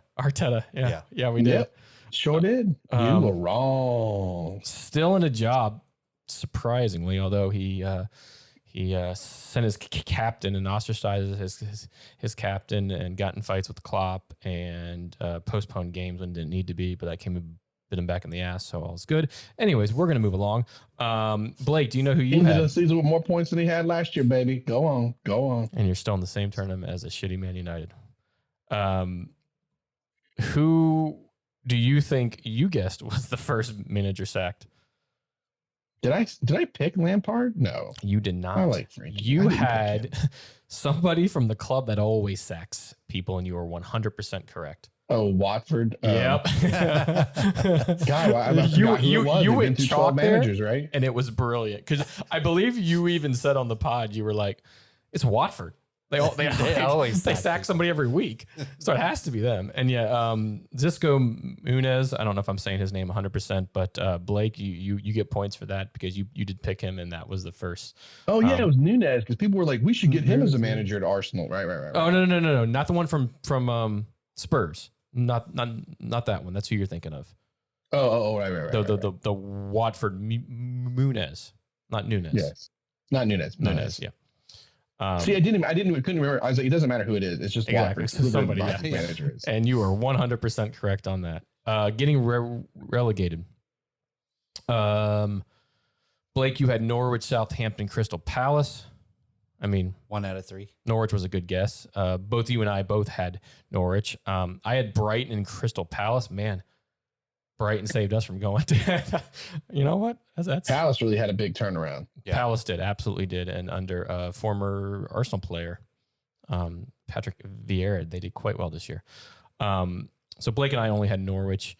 Ron, you only had Burnley because you had Wolves, Burnley, and Brighton going down. So we each only had one in the relegation battle.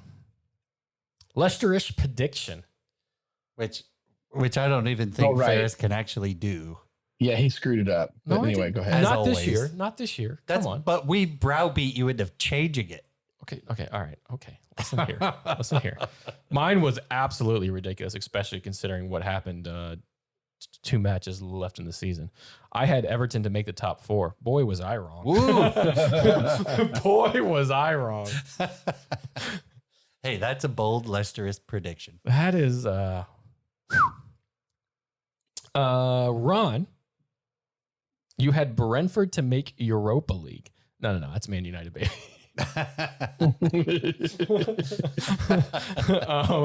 Brentford, although that hot start, we thought that they were going to make it in. No, they finished 13th, so that is not correct. And then Blake, do you know what your top 4 was? Which probably, if we're grading them, probably the closest out of them all. Top 4 or that? Leicesterist prediction? I'm sorry, the Leicester's Leicester. prediction, but it included a top 4 prediction. Sorry. Which Who I did don't think is throw the most. up there. It was a Leicester's prediction based on where you all finished last year. Oh God, I can't remember what I said now. That should be a hint. You all. Arsenal to finish in the top 4 was your Leicester's prediction. Oh, okay. That was the Leicester's prediction. That's really hard to say. Leicester's prediction. Prediction. Hey, Wow. well, So you were probably the closest in that, Yeah. but you were also the one that got the first manager sacked. You had Salla, who gets half a point because he did have 23 goals along with Son, and you had 3 out of the 4 in top 4. So Blake, you won the predictions this year. the what? I won the cup. No, not wrong competition. Wrong competition. But have a sip of beer. Those are our predictions, lads. Wow, what a crazy season. I can't wait for it to start again. Yeah. I know. I'm already like, the weekend hits. I'm like, oh, right. And Blake, who won our fantasy league? Oh, thank you. Hold for show. Let me pull that up real quick. So, and I apologize, Gulshan, if I say your name correctly, but at the top, with a total of 2,616 points, we had the Mavericks 12, Gulshan Jain, followed with 2,604 points, Mohamed Sadat, and Andre Soviola. Man, we've got some people all over the world. I'm And some assuming great here, and it team makes me names, kinda by the happy. way. And third and 4 was Mrs. Viking, Jacqueline Varela, which she might have my favorite name on there. Awesome. Yeah. All right, love it. Doing it, and a shout out to my old college buddy, Colin Batten, with 2,400 and 1 Oh, he's points up there. Yeah. in 7th, because he has traditionally come in a real low, and he had himself a much better season this go round. Guys, I did great this season. I don't even think you signed up this year, did you? I did. I made one team and then promptly forgot about it. Were you? No. Did you really? Yeah. Were you Every year, this is the year I'm going to really pay NK? attention every time. What is it? I don't see your name anywhere here besides a Ren K opposed to a Ron K. Oh, maybe I just misspelled it. Did you misspell your name don't- too? Because that'd be pretty freaking awesome. I did. I If you made the did. team. Do you even know what your team name was? No. You know when the last time I looked at it was? Like 3 days before the season started. Who did you have on the team? I don't I think this was know. you. I don't think you started a team, Ron. I did. I'm 100% sure because every year I call Blake and I go, how the hell do I get on this thing No, again? because you wouldn't have had Nketiah as your striker to start the season. Yeah, and you wouldn't have your There's name would no have way. been Wolfram and Hart. There's no way. There's not a team name on here. You didn't sign up this year. I Wow. think you forgot. I think you forgot. I made the team. Well, you didn't join our league. But every year I'm like dicking around with this thing. Every year, that's usually true. You didn't. I don't think you joined the team. Like Blake finished the best out of all of us. Blake finished in a good 27th place. I was about 4 behind him, and I finished in 31. How many total people? We had 35. That's a record, That's Jen. great. That is a record. That is a Yeah. record. So yeah, but I don't think, Ron. I think Next year's you my year, missed man. out. Next Yeah, year's sure. my You keep year. telling yourself Yeah. that. And Gulshan, we will work on getting a kit sit out to you. It's always fun. It was really hard toward the end. I kept forgetting all the games that were popping up. I go, oh crap, my team is locked. It was so many in a row. So Well, right, congratulations and Yes. thanks all the congrats. listeners Well done. who wanted to play. That's a long year. So very well done. yeah, man. And Gulshan is out in India, which just made me excited. I was like, we got somebody out in India listening to our show. That just makes me happy. Heck yeah. Hell yeah. Heck yeah. International, baby. So shall we move on? Let's do it. Is this on to, do we want to talk a little bit about the Canadian beer trip? Yeah, and I'm going to Otherwise grab known a as Ron's Canadian wedding? beer while the groom and best man discuss a little bit of it. What are you doing? What's he doing? He went to Is he go gonna get go- he's going to get another beer because we're short. I I thought he killed was ours. about to go. I was like, did the red snapper or the snapper head run through him that quick? I know, right? No, your wedding was an absolute blast, dude. I don't want to get it wrong. What was the name of the town? I know we stayed in Blue Mountain, the Duntroon, ski resort. Ontario, Canada. Yeah, that was a flipping blast. Yeah, Beautiful great. up there. Great little spot, right next to, it's a private ski resort. So we had the whole mountain to ourselves and the whole lodge to ourselves, and Canadian beer just abound. We had such great beer. And Juicy ass from Flying Monkeys. Flying Monkeys was very Puppers. prominent. We also had Puppers, which if you're a Letterkenny fan, that's the entire reason that we had that beer at the wedding was the Letterkenny references. And then we had some old And we were in mills. Collins, right? So we had the beer, the whiskey from that distillery that was near Collingwood. the town. Yeah. Collingwood Collingwood. whiskey. Yeah. So it was a ton of fun. We had so many people that attended the wedding know that we do this podcast, that I came home with gift beers in like Like for the show. like 3 cases of beer Gift beers. Glorious. that were all gifts. glorious. So I'm good. Did We're you gonna guys- have Canadian beers on here for a while. Did you guys, because I left the day before you guys, did you guys get into any of the Tennessee beers I brought? Oh yeah. Oh yeah, the trail one that you brought. Oh, yeah. Oh, that's a was released in the really good brewery in pale ale. Knoxville. Yeah. That was Yeah, great. we have a few of those that I smuggled back down to Florida. So if we want to do a beer all together, Oh, sweet. Yeah. Let me know what you got, and I'll go snack. Yeah. That's Yeah. great. Because there were some I hadn't even tried yet, and I didn't get to try. Other people jumped on them, but the couple I had were really good. yeah, it was a lot of fun. So much Canadian beer, and at the day after the wedding, we did a like a boat cruise, which was a ton of fun. Blake, had to jet on home, but we did this really cool boat cruise out on Georgian Bay. Yeah, that was beautiful. And had a whole bunch of You different skipped Canadian. you beers. skipped the best part. What? The best part was that we got this whole ski lodge to ourselves. Everybody's dancing and grooving. Like it's 11:30 at night. It's the last friggin' song. My 4-year-old we just couldn't peel her away from the dance floor. She's just dancing and dancing and dancing. I'm like, whatever. She stays up late night. We're having a great time. And then the best thing I've ever seen at a wedding in my life happened. And that is, it is 11:30. I have had beers. We've all been dancing, and the food has been gone for hours. And the catering crew starts dropping piping hot poutine. Oh yeah. That sweet brown gravy and Gouda curds on top of them fries. Just know that when you get the pictures from your photographer, there are me getting the first tub of those dropped. I was like, hell yeah. I went straight there. She was like, she was like taking pictures, and I'm like, are you done? And I hit on this. Like, yeah, that's the best thing ever. I thought you were was going to like mention what that. happened about 12 hours earlier Oh, at no, that was not the 11:52 best thing a.m. ever. Ron At iced what? us. 11:52 a.m.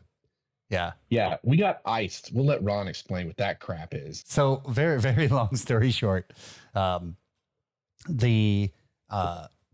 is a kind of a Canadian tradition that is Smirnoff icing someone, and you surprise them with a can or a bottle of Smirnoff Ice, and they have to chug it on one knee.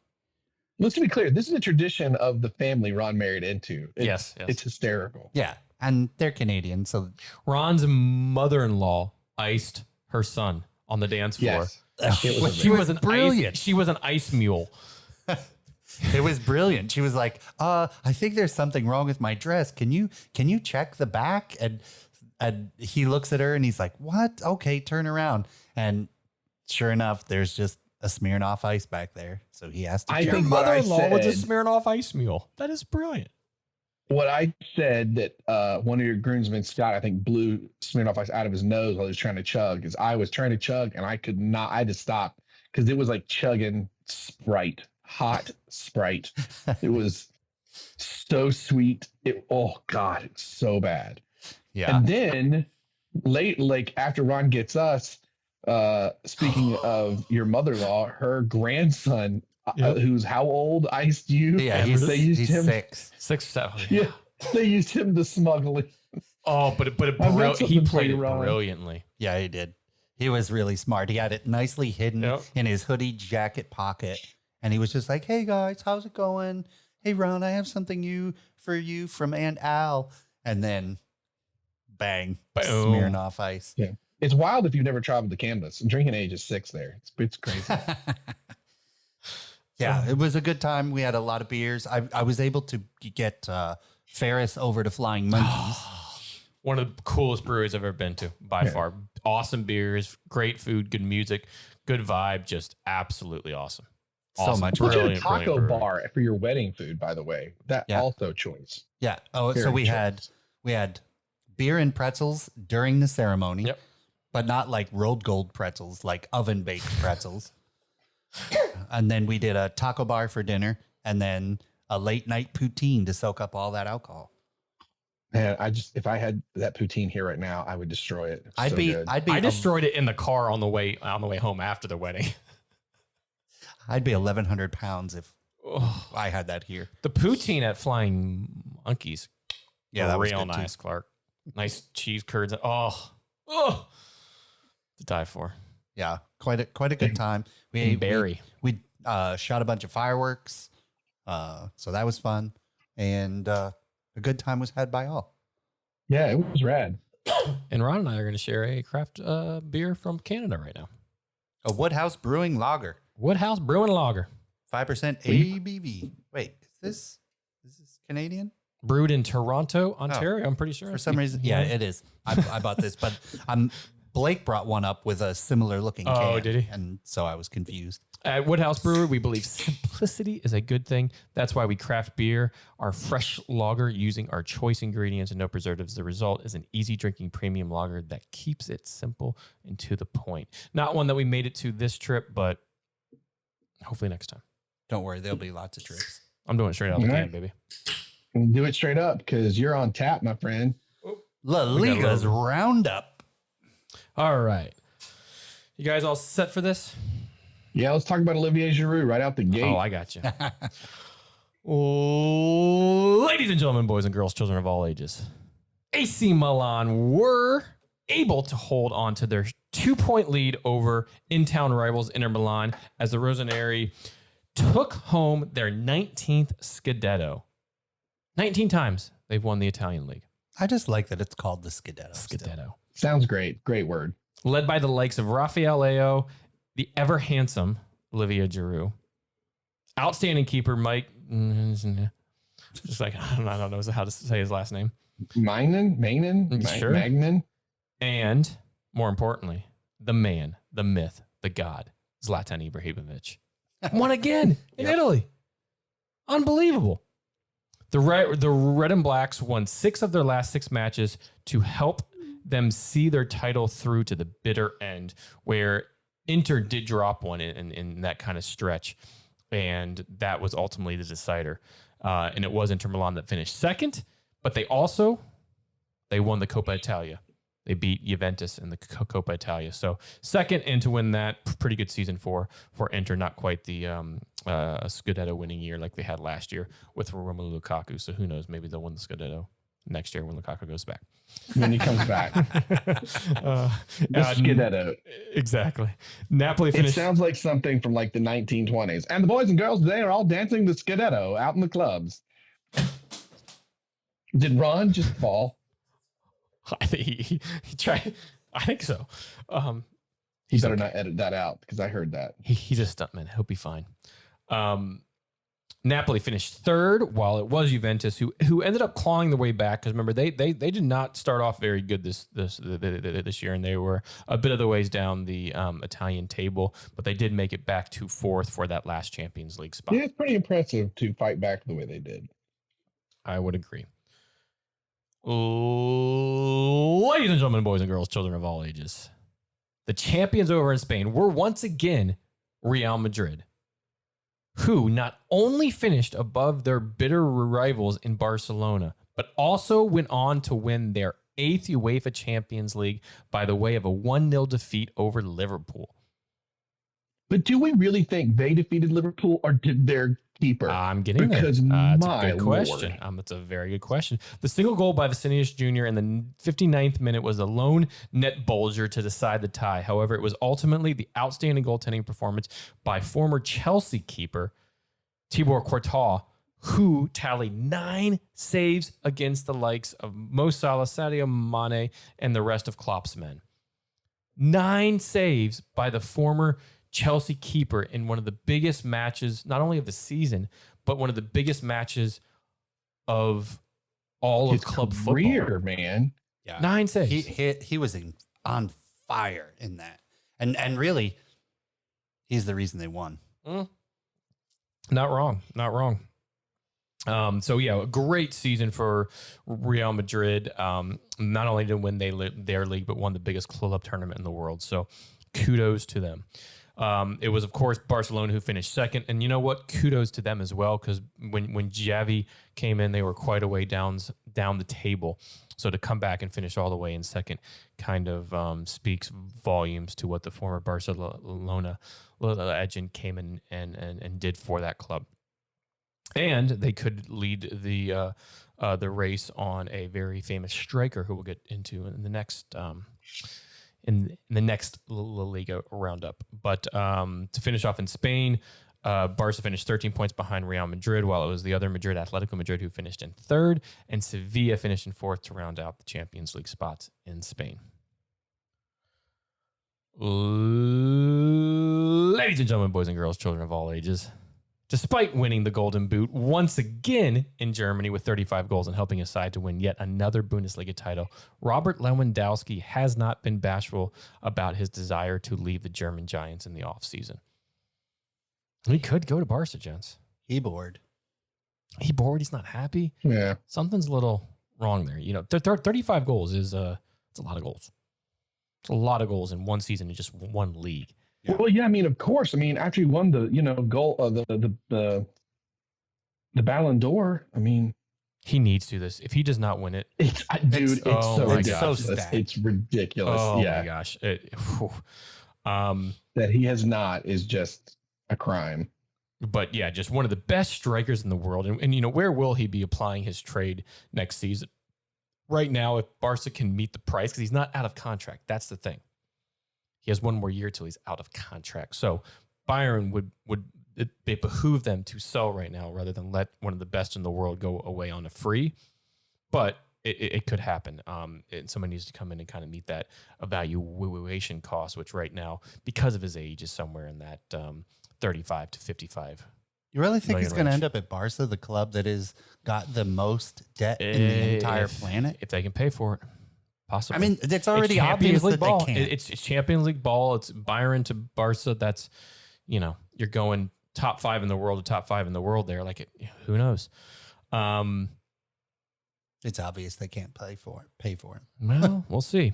Dortmund finished in second on 69 points. My Dortmund struggled throughout the season. Holland was hurt a lot, but now will not be there next year as he's going off to Man City. Yep, because they can just buy whoever they want. Now, get whoever they want. Well, his buyout clause was not that much to begin with, so City actually kind of got a bargain for the assuming he stays healthy for how young he is and his prolific goal scoring. Bayern Leverkusen finished on 64 points in third, and RB Leipzig finished in fourth, the last Champions League spot. But wait, 11th in the Bundesliga also makes the Champions League this year. Do you guys know why? Why is that? Ron? I only know because I read it. Oh, Eintracht Frankfurt Eintracht. won the Europa League, defeating Scottish Giants Rangers in penalty kicks 5-4.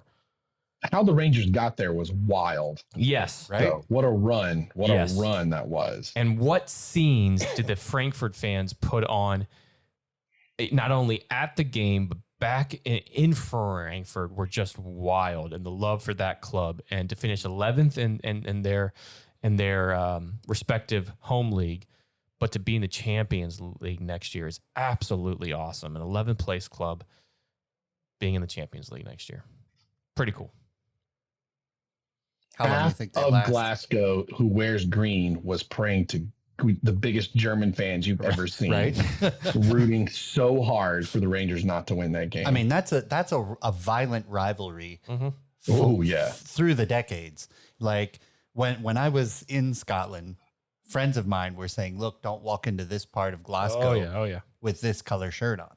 Yeah, like don't wear, if you have anything blue or green, they'll tell you just don't wear it while you're there. Yep. Right. Yep. You won't have time to say the words, I'm American, while the shank is going into your back. Right? Of going through your second to third rib cage right there. Yeah, no.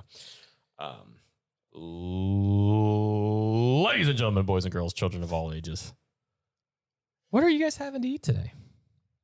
Listen, I just want to make sure it's actual food and not deodorant, makeup remover, or a Slinky, because Uber Eats now delivers it all. Those commercials. Hey, listen. I hate them. Just make sure it's actual food, guys. That's the only thing I'll say. But I you know absolutely who- hate those. I love them because it allows me so much content for this.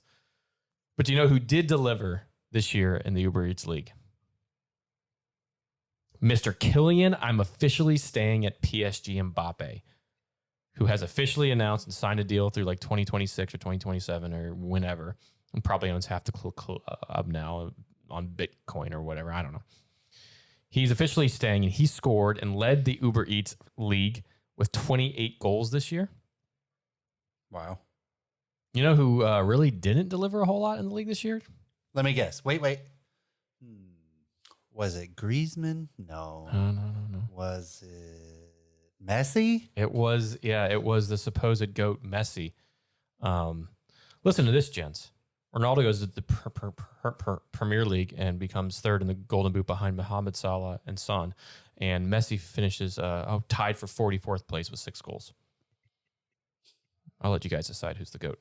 Nonetheless, as it was stated on the previous pod, PSG wrapped the league title up several weeks back because it's PSG and it's French league and yada, yada. Who's the competition? Exactly. And they eventually finished on 86 points. Marseille finished in second on 71 points. AS Monaco finished 2 points behind them in 69 points for the third spot in the Champions League, which is actually a qualifying spot.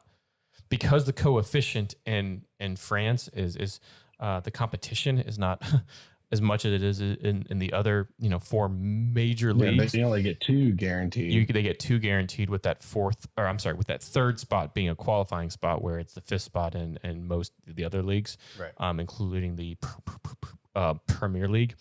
And then to kind of round out just the top 4 in that Stutteriens is the one that finished in 4th, and that actually qualifies automatically for the first Europa League spot in France. So, eat away, all. Eat away. Order Uber. Eat.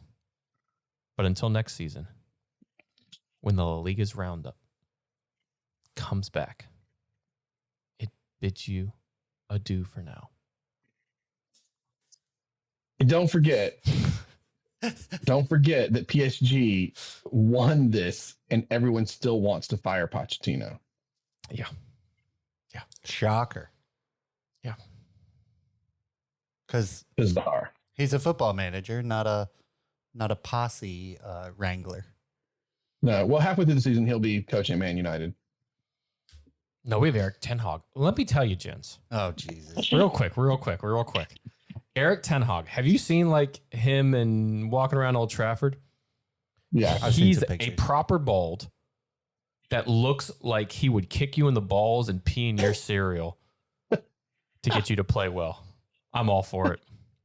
I mean, I don't That's a hell of a bully. I'm going to kick you in the balls, then be good too. I hope he does it to Delot and all. Yeah, the legs. Oh, Well, but they let go. They're not going to keep a consultant, your previous manager there. yeah, he gone.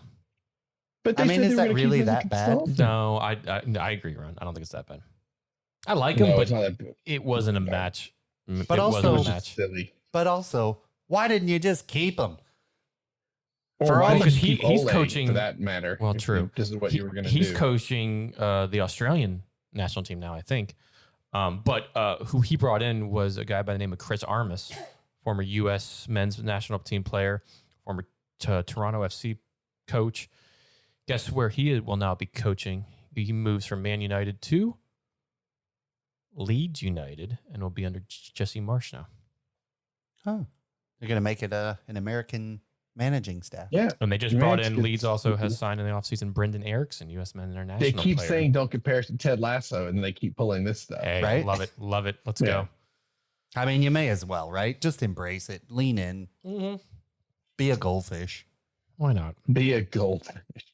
All right. Well, this wraps us up. Our beers reviewed off this episode. I had the Great Lakes Brewing, their New England IPA. What'd you gents have again? I had the Prairie Sunshine Blood Orange Wheat from Sandwich Brewing in Windsor. And I had Snapper Head IPA. It's all malt. All malt, no flavor, just rotten bread.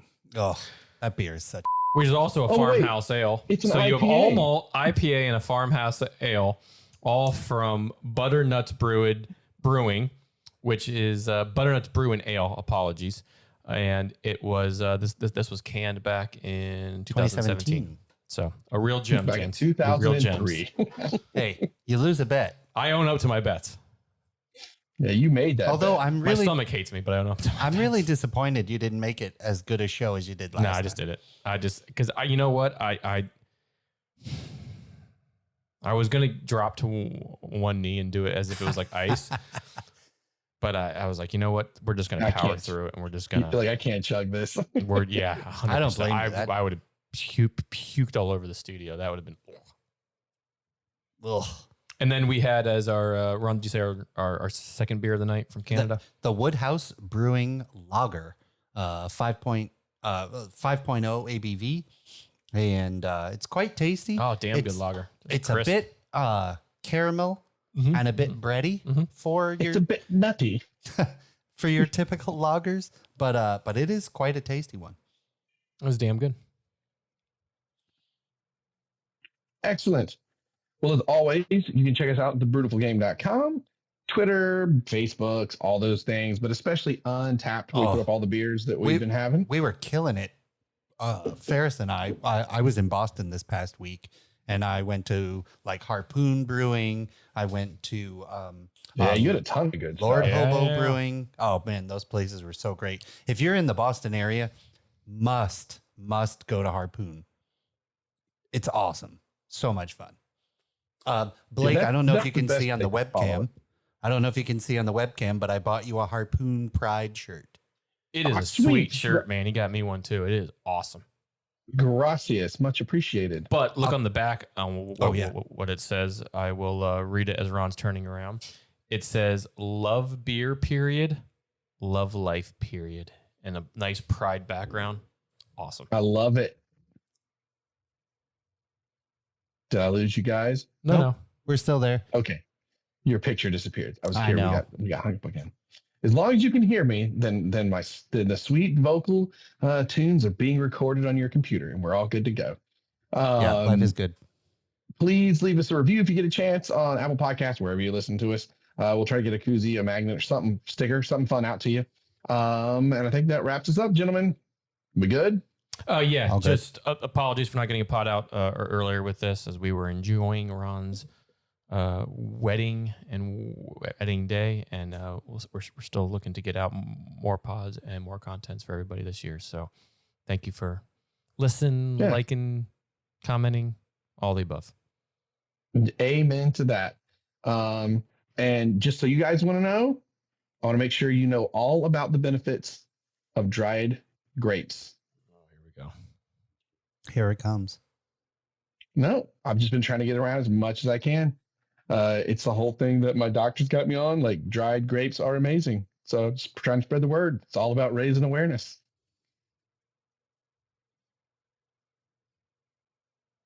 Well, that was good. That was kind of subpar for the Raising standard. awareness. We got it. Thank you. I think that was repeat it. subpar for the standard Blake dad joke. Oh no, I like this one so much. Subpar. Raising That's awareness. Subpar. That's what you come back Oh. with after all these weeks. That's the one you come back with. It makes me laugh. I think it's a good one. I can't help if you guys have no taste. You should try eating some dried grapes. Okay, we gotta go. Yeah, we're 2 hours even on this. Damn it, I need to end get of my the year control wrap-up board special. back so I can do my rim shots.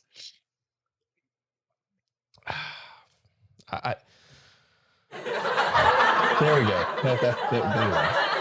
Satellite delay. You feel better, Blake? That's the I only feel laughs and somewhat joy that you're going to get from your terrible jokes. Amen to that. All right, gentlemen. Good to be chatting the footy with you again. Love the beer. Cherish the game. The brutal game. Cheers. Don't drink butternuts.